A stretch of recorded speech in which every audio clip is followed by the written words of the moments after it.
Известно ни е, че община Видин е в тежко положение и като цяло регионът на Видин се развива с темпове, които не удовлетворяват никой в България, но най-вече не удовлетворяват видинчани.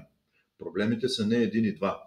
Понякога хората определят положението като безизходно или безнадежно, което разбира се не е така. В този контекст въпросът ми е, в случай, че отново бъдете избран за кмет на община Видин, кои са първите 5 приоритета, с които ще се заемете от ден първи в своята работа?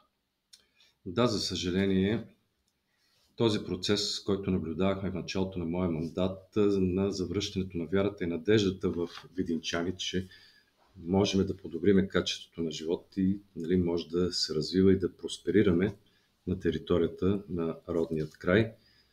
В сегашният мандат виждаме, че отново започна да намалява и отново започнаха процеси на обезлюдяване и на напускане на нашия регион и на община Видин. Първите неща, с които ще се захване приоритетите ми от самото начало, ако бъда избран за кмет на община Видин, ще бъдат финансова ревизия на общината, за да установя какво е финансовото състояние, защото аз се опасявам, че след това управление финансовото състояние на общината ще бъде по-тежко, отколкото заварих общината през 2015 година. Оптимизиране на данъците.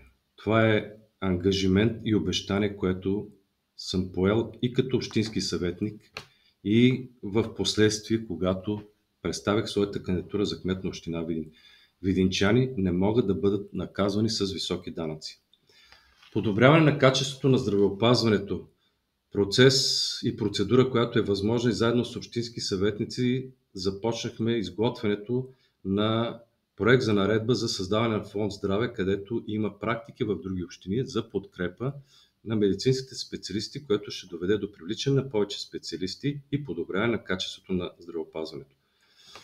Увеличаване подкрепата за спорта, превръщането на спорта не само като спорт за високо спортно майсторство, а и като масов спорт, за да могат децата да спортуват и да излязат от зависимостите си пред компютри и други вредни тенденции, които наблюдаваме в нашето ежедневие. Подкрепа на спортните клубове. Аз още в предишната предизборна кампания бях заявил, че трябва да увеличиме тази подкрепа за спортните клубове като параметри около 500 хиляди лева. През моят мандат беше 300 хиляди лева. Това е възможно сега при по-високите бюджети, при положение, че общината не изпълнява вече финансово-оздравителен план.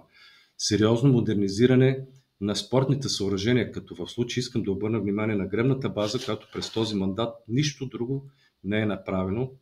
Единствената модернизация и ремонти бяха направени в моя мандат, а ние имаме шампиони по гребане, имаме шампиони по борба, самбо, джудо, имаме шампиони и в други спортове. Превръщането на община Видин в туристическа дестинация. Ние имаме история, имаме много културно-исторически паметници.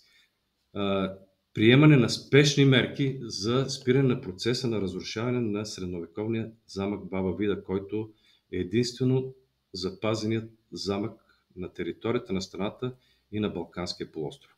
Естествено, всички тези намерения, които ги имат и много други, ще бъдат коментирани с нашите съграждани и аз съм сигурен, че те ще дадат и други идеи във връзка с тяхното виждане и тяхните необходимости.